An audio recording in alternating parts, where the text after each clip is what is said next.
알코올 중독 남편과 함께 무너졌던 가정 속에서 예수는 그리스도로 살아난 나의 이야기. 1. 밖에서는 신사, 집에서는 파괴자. 남편은 단 한 번도 교회에 가본 적 없는 사람이었습니다. 제가 주일 아침 조심스럽게 블라우스를 꺼내어 다리고 아이들 준비를 서두를 때면 그는 늘 같은 얼굴로, 같은 말로, 똑같은 날카로움으로 저를 덮쳤습니다. 또 위선 떨러 가냐? 하나님 믿는다고 뭐가 달라졌는데?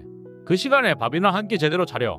말끝은 침 뱉듯 내뱉어졌고 현관문은 그의 손에 늘 세게 쾅 하고 닫혔습니다. 그 소리는 제 심장에도 매번 균열을 냈습니다. 마치 집 전체가 그 한 번에 문 닫는 소리로 얼어붙는 것 같았습니다. 그런데 아이러니하게도 그는 밖에선 언제나 웃는 사람이었습니다. 사람들에게는 예, 괜찮습니다. 제가 잘못했습니다. 하며 모든 상황을 부드럽게 넘기던 사람. 회사에서도 친척 모임에서도 좋은 남자, 성품 좋은 아버지로 통하던 사람. 그 이중적인 모습이 저를 더욱 혼란스럽게 만들었습니다. 혹시 정말 잘못된 건 나일까? 하는 의구심이 자꾸만 고개를 들었습니다. 하지만 그 웃음의 이면에는 억눌린 감정들이 부글부글 끓어오르고 있었고 그 감정의 배출구는 언제나 나였습니다. 퇴근 후 현관문을 열고 들어온 그의 발걸음에서 저는 매번 숨을 멈췄습니다. 오늘은 무슨 일이 있었을까? 오늘은 어떤 감정을 뒤집어 쓰게 될까? 발걸음 소리만으로도 그의 기분을 읽어내려 애쓰는 제 자신이 처량했습니다. 그의 얼굴을 스캔하는 제 눈엔 사랑이 아닌 공포가 묻어 있었고 그의 눈을 피하는 아이들의 시선은 늘 바닥을 향했습니다. 아이들은 말없이 각자의 방으로 숨어들었고 거실은 긴장감만이 맴도는 전쟁터가 되었습니다. 저는 조심스레 물을 끓이고 말없이 밥상을 차렸습니다. 수저 하나 놓는 소리, 그릇 부딪히는 소리도 최대한 죽이려 애썼습니다. 그러나 작은 소리 하나, 눈길 하나에도 그는 반응했습니다. 넌 왜 이렇게 눈치가 없냐? 밖에서 얼마나 짜증나는 일이 있었는지 모르지? 밥만 차리면 다야. 마음은 없어. 사람이 좀 공감이란 걸 해야지. 기도만 하면 다 해결이냐? 그 말들이 칼날처럼 제 가슴을 후벼 팠습니다. 왜인지 모르게 그 순간마다 죄책감이 저를 덮쳐왔습니다. 마치 진짜 제가 못난 아내이고 냉정한 사람인 것만 같았습니다. 맞아. 나는 정말 둔하고 이기적인 사람이야. 이런 생각이 독처럼 제 마음에 스며들었습니다. 한마디도 반박하지 못한 채 저는 그저 고개를 숙였습니다. 입 안으로는 수천 번 대답했지만 입 밖으론 단 한마디도 내뱉지 못했습니다. 왜냐하면 그가 무너질까봐, 그의 분노가 아이들에게 향할까봐. 그렇게 저는 매일 제 감정을 벽장 안에 넣어두고 잠갔습니다. 제 마음은 점점 작아져서 마침내 먼지처럼 사라져버릴 것만 같았습니다. 어느 날은 거울을 보다가 깜짝 놀란 적이 있습니다. 거기에 비친 제 얼굴이 너무나 초라하고 생기 없어 보였거든요. 이게 정말 나인가? 싶을 정도로요. 그러던 어느 날 거실 한쪽에서 훌쩍이는 아이들 소리가 들렸습니다.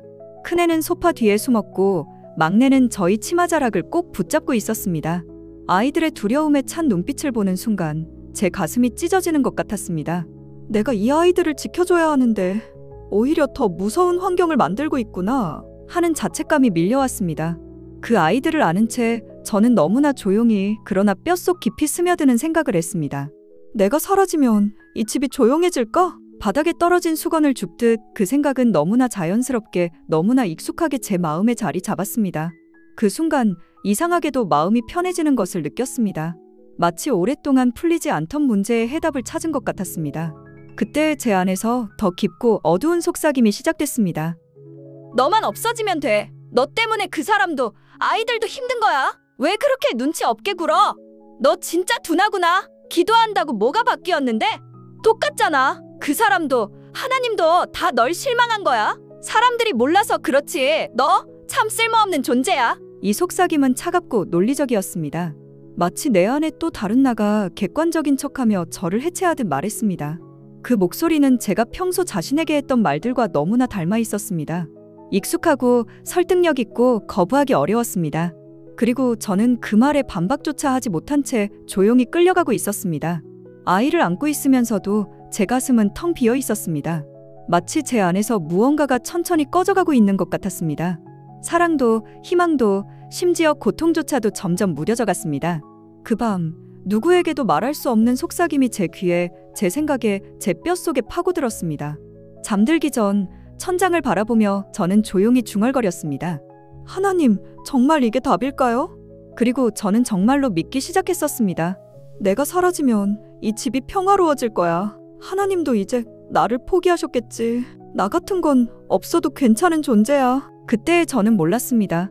바로 그 절망의 바닥에서 하나님의 가장 깊은 사랑이 저를 기다리고 있다는 것을. 이 병원 그리고 더 깊어진 절망. 남편은 결국 강제로 정신병원에 입원하게 되었습니다. 몸을 제어하지 못할 정도로 술에 취해 소리를 지르고 욕설과 분노로 집안을 뒤흔들던 날들이 반복된 끝이었습니다.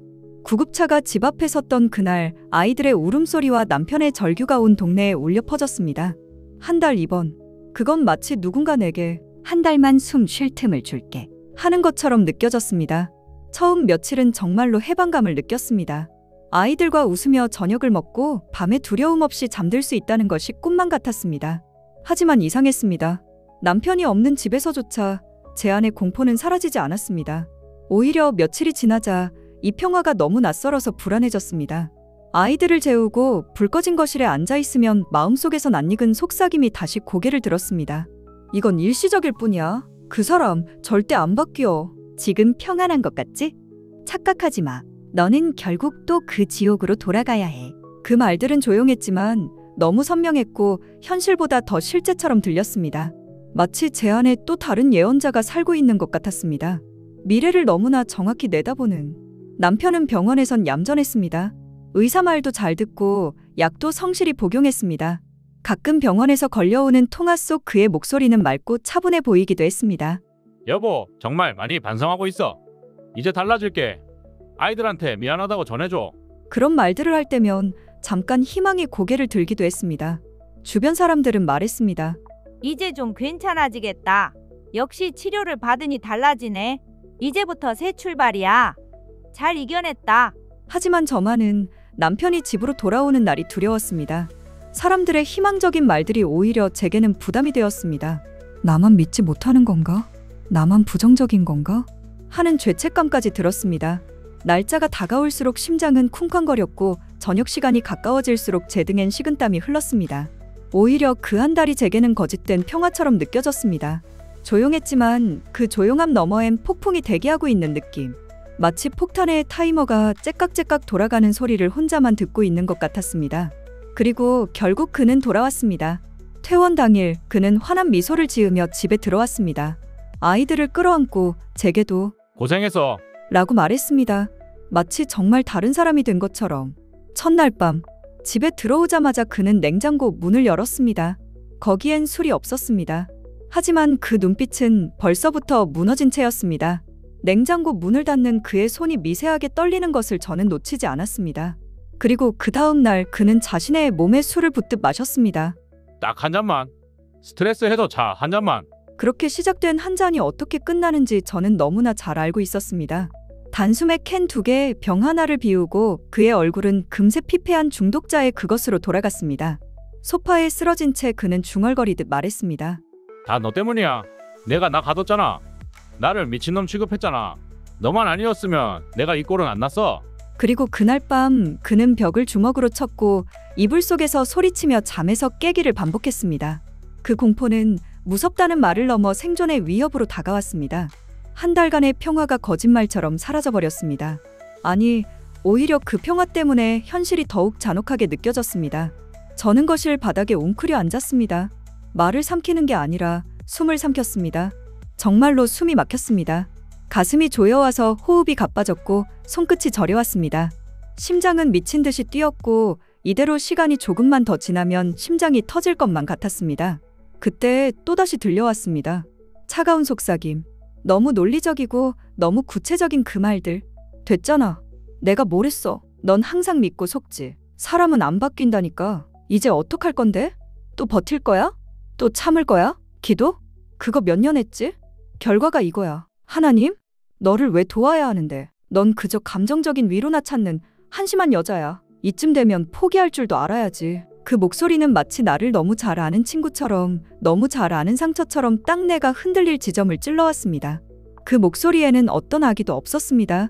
오히려 저를 걱정하는 것 같았고 저를 위하는 것 같았습니다. 그래서 더욱 위험했습니다. 그리고 저는 그 말을 부정하는 게 아니라 동의하고 있었습니다. 나는 쓰레기일지도 몰라. 누구도 나를 돕지 않겠지. 이 상황은 절대 바뀌지 않아. 차라리 그냥 끝내는 게 낫겠다. 맞아. 내 말이 다 맞아. 저는 그 목소리에게 중얼거렸습니다.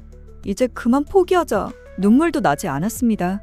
그 밤, 저는 완전히 고립된 감정의 방에 갇힌 기분이었습니다. 그 방 안에는 절망만이 가득했고 심지어 그 절망조차 이제는 친숙했습니다. 아무도 그 방을 두드리지 않았고 저는 스스로도 문을 열 용기가 없었습니다. 아니, 더 정확히 말하면 문을 열고 싶지 않았습니다. 이 어둠이 차라리 편했습니다. 희망을 품었다가 다시 무너지는 것보다는 3. 그 이름을 알려준 사람. 그날도 밤이었습니다. 남편은 잠든 채 중얼거리고 있었고 저는 거실 한편에 웅크려 앉아 있었습니다. 불도 켜지 않은 그 어둠 속에서 제 마음 안엔 깊은 균열이 느껴졌습니다. 정말 더는 버틸 수 없다는 생각, 이대로라면 내 정신이 먼저 무너질 것 같다는 예감. 그때 제 머릿속에는 구체적인 계획들이 스쳐 지나가기 시작했습니다. 아이들이 자고 있는 새벽 시간, 아무도 모르게 조용히 사라지는 방법들. 저는 휴대폰을 손에 쥐었습니다. 손가락이 너무 떨려서 제대로 화면을 터치하기도 힘들었습니다. 연락처 목록을 수십 번 넘겨보다가 단 한 사람, 아주 오래전 친구 한 명에게 전화를 걸었습니다. 벨이 울리는 동안 이 전화가 마지막 구조 요청일지도 모른다는 생각이 들었습니다. 전화를 받자마자 제 입에서는 말이 나오지 않았습니다. 숨만 거칠게 들이마시고 눈물만 흘러내렸습니다. 미안해. 이런 시간에. 하지만 정말 단어들이 목구멍에서 부서져 나왔습니다. 그 친구는 제 울음 끝까지 기다려주더니 조용히 말했습니다. 혹시 내가 아는 한 분을 소개해도 될까? 그분은 교회 사모님인데 내 얘기를 말 없이 들어줄 수 있는 분이야. 저는 망설였습니다. 교회 사람이라니, 또 신앙으로 이겨내라, 더 기도하라, 남편을 위해 희생하라는 뻔한 위로나 하지 않을까. 하지만 달리 기댈 곳이 없었습니다. 나는 이미 너무 많이 망가졌고 누구든 내 안에 고장난 조각들을 봐줬으면 좋겠다는 마음뿐이었습니다. 며칠 뒤 저는 사모님을 처음 만났습니다. 작은 교회의 낡은 사무실, 한기가 도는 겨울날 오후. 그 사무실은 너무 작고 초라해서 뭔가 거창한 해답을 줄 수 있는 곳 같지는 않았습니다. 그분은 저를 보자마자 아무 말도 묻지 않고 작은 전기난로 옆 의자에 조용히 앉게 해주었습니다. 어떻게 오셨어요? 무슨 일이에요? 이 같은 질문이 없었습니다. 그냥 기다려주셨습니다. 저는 시작도 못하고 또 울었습니다. 온몸에서 힘이 빠져나가듯 말도 흐느낌도 엉겨서 제 얘기를 들려드릴 수 있을까 싶을 정도였습니다. 너무 오랫동안 혼자 견뎠던 것들이 터져나오는 것 같았습니다. 그런 저에게 사모님은 따뜻한 차를 건네며 조용히 말씀하셨습니다. 그 마음 그대로 괜찮아요. 당신 너무 오래 혼자 싸우셨네요. 이제 당신 마음부터 지켜야 해요. 이 말을 듣는 순간 속에서 다시 속삭임이 올라왔습니다. 또 시작이다. 저 사람도 결국 너한테 뭔가 시키려 할 거야. 당신이 더 사랑해라, 더 참고 견뎌라, 그런 얘기겠지. 결국 또 너한테 책임 돌리는 거잖아. 내가 달라지라고, 내가 기도하라고, 내가 희생하라고. 나는 그 말들에 너무 익숙해져 있었습니다. 위로처럼 보이지만 끝은 항상 너 때문이다로 향하는 말들. 이제는 위로조차 경계하게 되어 있었습니다. 마음의 방어막이 자동으로 올라가는 것을 느꼈습니다. 그런데 사모님은 제 예상을 완전히 뒤집는 말씀을 하셨습니다. 지금 당신에게 필요한 건 당신이 뭘 하느냐가 아니라 당신 안에 어떤 이름이 있느냐예요. 예수는 그리스도예요. 그 이름을 속으로 불러보세요. 조용히, 아주 작게라도 괜찮아요. 뭘 하라는 것이 아니라 누가 당신과 함께 계시는지를 말씀하시는 거였습니다. 처음 듣는 종류의 위로였습니다. 그 순간 제 내면 깊은 곳에서 사단의 속삭임이 더욱 거세졌습니다. 무슨 소리야? 이름 하나 불렀다고 뭐가 바뀌는데? 예수가 그리스도면 뭐? 지금 이 현실도, 남편도, 널 아무도 안 도와주는 것도 그대로잖아. 그 사람은 교회도 안 가. 넌 너무 순진해. 이런 말에 또 기대려는 네가 더 바보 같아. 하지만 그 순간 그 반대편에서 아주 작고 미세하고 익숙하지 않은 그러나 분명한 다른 소리도 들리기 시작했습니다. 예수는 그리스도, 모든 저주에서 너를 건지신 분이야. 너의 잘못이 아니라 사단이 너를 속이고 있었던 거야. 너는 쓰레기가 아니야. 하나님의 자녀야. 그 이름 안에서 다시 시작할 수 있어. 처음에는 그 목소리가 너무 작아서 속삭임에 묻혀버릴 뻔했습니다. 하지만 조금씩 분명해지고 있었습니다. 사모님은 제 눈을 바라보며 말했습니다. 그 이름은 모든 절망의 사슬을 끊는 능력이 있어요. 지금까지 계속 견디기만 하셨죠? 이제는 살아나야 해요. 당신은 이미 충분히 많이 참았어요. 이제는 그 이름의 능력을 경험할 차례예요. 그날 이후 저는 매일매일 속으로 그 이름을 불렀습니다. 처음에는 어색했습니다. 마치 오랫동안 사용하지 않은 근육을 움직이는 것 같았습니다. 예수는 그리스도, 예수는 그리스도. 나는 하나님의 자녀야. 이 절망은 나의 진짜가 아니야. 사탄은 떠나갈지어다. 나는 속지 않을 거야. 속삭임이 올라올 때마다 그 이름으로 맞섰습니다. 너는 쓸모없어라는 목소리에 나는 하나님의 자녀야라고 대답했습니다. 아무도 널 도와주지 않아라는 말에 예수는 그리스도, 나와 함께 계셔라고 선포했습니다. 남편이 변하기 전 저는 먼저 살아나고 있었습니다. 어떤 날은 그 이름을 부르는 것만으로도 가슴이 뛰는 것을 느꼈습니다. 마치 오랫동안 잠들어 있던 심장이 다시 깨어나는 것 같았습니다. 하루하루 그 이름이 제 안에 틈을 메우기 시작했고 가장 깊은 어둠 속에 숨겨져 있던 제 존재가 빛 앞에 고개를 들기 시작했습니다. 거울을 볼 때도 아이들을 볼 때도 조금씩 다른 시선으로 바라보게 되었습니다. 솔직히 말하면 그 사모님과의 만남이 없었다면 저는 제 삶을 이미 포기했을지도 모릅니다.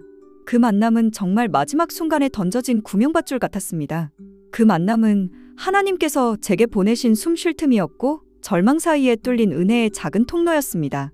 그리고 그 작은 통로를 통해 제 인생에 전혀 새로운 빛이 들어오기 시작했습니다. 은혜는 갑자기 그러나 분명히 몇 년이 흘렀습니다. 남편은 여전히 무신론자였고 저는 여전히 조심스러운 신자였습니다. 하나님이 남편을 바꾸실 수도 있다는 말, 솔직히 믿지 않았습니다. 다른 사람들의 간증을 들으면서도 그런 일은 다른 사람에게만 일어나는 거겠지 하고 생각했습니다. 기도는 계속했지만 기도의 결과를 기대하지 않는 습관이 몸에 배었습니다.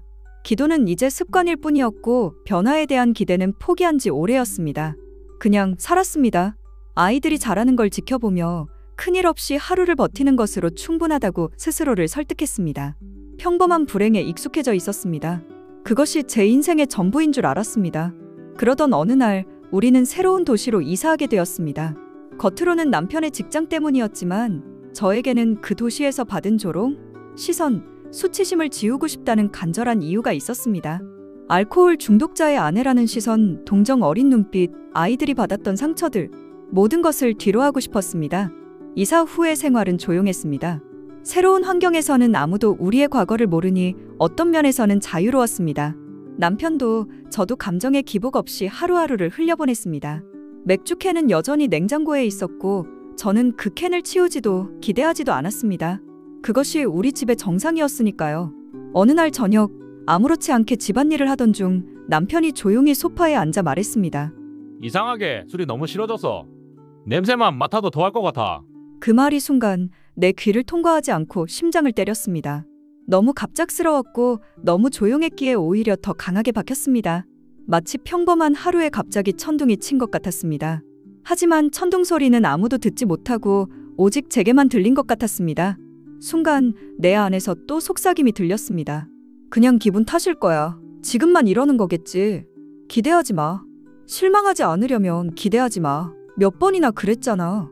잠깐 멈춘다고 그게 변화는 아니야. 그 말들이 나를 지키는 듯 보였지만 사실은 또 한 번 은혜의 문 앞에서 문을 걸어 잠그게 만들고 있었습니다. 수년간 실망을 겪은 마음이 스스로를 보호하려고 하는 것이었습니다. 하지만 그 다음 날 남편은 또 술을 마시지 않았습니다. 그 다음 주도 다음 달도 술은 그를 다시 찾지 않았고 그는 술을 다시 찾지 않았습니다. 냉장고에 맥주캔들이 그대로 있는데 그것들을 보지도 않는 남편의 모습이 너무나 낯설었습니다. 처음엔 정말 믿지 않았습니다. 이번엔 얼마나 갈까 하며 마음속으로 날짜를 세기 시작했습니다. 또 돌아오겠지. 이번엔 얼마나 갈까 하며 내 마음을 방어막으로 둘러쌌습니다. 일주일, 한 달, 두 달. 시간이 지날수록 오히려 더 불안해졌습니다. 언제 터질까 하는 긴장감이 계속되었습니다. 그런데 몇 달이 지나고 어느 날 밤 아이들이 잠든 집안에서 저는 주저앉아 조용히 울기 시작했습니다. 참았던 눈물이 예전의 절망이 아니라 믿을 수 없는 현실 앞에서 천천히 길게 터져나왔습니다. 이 눈물은 처음 맛보는 종류였습니다. 고통의 눈물이 아니라 놀라움의 눈물, 감격의 눈물이었습니다. 하나님이 하셨구나. 내가 한 게 아니었어. 저 사람이 결심한 것도 아니야. 하나님의 은혜가 그 사람의 의지를 꿰뚫고 들어온 거였구나. 남편은 스스로 금주를 결심한 적이 없었습니다. 교회에 간 적도 없었고 복음을 진지하게 들은 적도 없었습니다. 이제 그만 마셔야겠다는 말도 가족을 위해 변해야겠다는 다짐도 없었습니다. 그 어떤 전제 조건도 없이, 그 어떤 회개도 없이 하나님의 은혜가 그를 덮은 것이었습니다. 마치 외과 수술을 받는 환자처럼 그는 자신에게 무슨 일이 일어나고 있는지도 모른 채 변화되고 있었습니다. 그 은혜는 마치 한밤중 아무도 예상하지 못한 순간에 천장에서 물이 뚝 떨어지듯 조용히 그러나 분명하게 임했습니다. 소리도 없고 번개도 없고 극적인 사건도 없었습니다. 그냥 어느 날부터 달라져 있었습니다. 그때서야 깨달았습니다. 제가 그토록 애타게 기도했던 변화는 제 노력이나 강구 때문이 아니라 하나님의 때가 되었기 때문이었다는 것을. 그날 이후 저는 더는 남편을 바꾸기 위해 기도하지 않았습니다. 대신 감사했습니다. 나를 먼저 살리신 주님께 기다림 없이 임하신 은혜 앞에. 그리고 이제야 알았습니다. 은혜는 우리가 준비되었을 때가 아니라 하나님이 주시고 싶을 때 오는 것이라는 것을. 당신도 먼저 살아야 합니다. 이 글을 읽고 계신 당신, 혹시 지금도 누군가를 바꾸기 위해 애쓰며 살아가고 있진 않으신가요? 남편이든 아내이든 자녀이든 부모이든 그 사람만 달라지면 내 삶도 좀 괜찮아질 거라고 생각하고 있진 않나요? 혹시 지금 이 순간에도 그 사람의 표정을 살피고 그 사람의 기분에 따라 하루가 좌우되고 그 사람이 변하기를 간절히 바라며 오늘도 지쳐버린 채 잠자리에 들고 있진 않나요? 저도 그랬습니다. 저 사람이 문제야. 저 성격만 좀 바뀌면, 저 습관만 고쳐지면, 저 중독만 끊을 수 있다면, 내가 조금만 더 잘하면, 조금만 더 참으면, 조금만 더 사랑하면 분명 달라질 거야. 하지만 저는 절망의 끝에서야 깨달았습니다. 진짜 먼저 바뀌어야 했던 사람은 바로 저였습니다. 더 정확히 말하자면 내 안에 심겨져야 했던 이름이 있었습니다. 예수는 그리스도. 그 이름이 제 안에 들어오기 전까지 저는 늘 누군가를 고치려다 스스로 부서지고 있었습니다. 마치 부러진 도구로 부러진 기계를 고치려는 것처럼 상처받은 제가 상처받은 사람을 치유하려 애쓰고 있었습니다. 아이를 끌어안고 우는 밤에도, 남편이 폭언을 퍼부으며 소리 지를 때도 제 안에선 늘 이런 속삭임이 돌고 있었습니다. 넌 아무것도 할 수 없어. 이 상황은 절대 안 바뀔 거야. 사람은 안 변해. 하나님도 너한텐 관심 없어. 그냥 참고 견디는 게 너의 몫이야. 이 말들이 정말 너무 현실 같아서 반박하지도 못했습니다. 오히려 동의했지요. 그 목소리가 마치 제 안에 상식이 되어버린 것 같았습니다. 의심할 여지 없는 진실처럼. 하지만 그런 저를 하나님은 먼저 건지셨습니다. 남편이 변하기 전, 문제가 해결되기 전, 누구도 도와주지 않았던 그때 제가 아무것도 할 수 없다고 포기했던 바로 그 순간에 하나님은 그 이름을 저에게 먼저 주셨습니다. 예수는 그리스도. 모든 사탄의 속임수와 저주를 꺾는, 마음의 진짜 주인을 다시 바꾸는, 사망이 자리 잡을 틈조차 주지 않는 유일한 이름이었습니다. 그 이름 한 번 부르는 것이 수년간의 절망보다 더 강력했습니다. 당신에게 지금 필요한 건 더 강한 인내심이 아닙니다. 더 나은 대화 기술도 아닙니다. 더 완벽한 사랑도, 더 많은 희생도 아닙니다. 당신의 존재가 다시 살아나는 은혜입니다. 당신 자신이 먼저 하나님의 자녀로 회복되는 것입니다. 당신의 가치가 다른 사람의 변화에 달려있지 않다는 것을 아는 것입니다. 그리고 그 은혜는 당신의 마음 안에 그 이름이 들어올 때 시작됩니다. 예수는 그리스도. 그분은 지금도 조용히 속삭이며 문을 두드리고 계십니다. 넌 끝나지 않았어. 나는 너를 안다. 이 절망의 구조를 나는 끊을 수 있다. 내가 숨만 쉬고 있어도 나는 너를 구원할 수 있다. 나의 이름은 그리스도다. 당신이 누군가를 바꾸려 애쓰다 지친 마음으로 이 글을 읽고 있다면 잠시 그 모든 노력을 멈추고 이 이름을 불러보세요. 조용히, 작게라도 괜찮습니다. 예수는 그리스도. 나를 먼저 살려주세요.